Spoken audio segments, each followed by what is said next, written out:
stavili lične karte i imam malte ne prvu na ćirilici na moj zahtjev. Ali, htio sam ovo da pitam, je li latinica naše pismo ili je to granica šta je naše šta nije? Ne, odmah da kažem, ja sam i napisao tekst i latinica i srpsko pismo. Zapravo, pismo je pismo jezika. Nije pismo naroda, da se mi razumijemo. Ćirilicom ne pišu Srbi, sam. Ćirilicom pišu Bugari, ćirilicom pišu Rusi. Pismo je pismo jezika. I mi kad kažemo da je primarno pismo srpskog jezika ćirilica, znači ono najbolje odgovara glasovnoj strukturi srpskog jezika.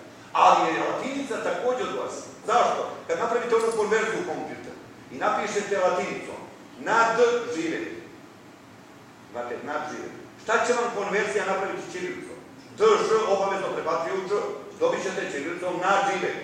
Drugčije rečeno, odmah se vidi koliko je zapravo savršenija ćirilica, jer nijedno Ž neće se iz ćirilice konverzijom prebaciti zapravo u nešto drugo, osim u Ž.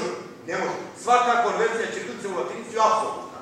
Svaka konverzija latinice u ćirilicu nije apsolutna, zato što postoji grafika. Mnogo je veće. I potom se vidi šta je sve napisano. Zovite.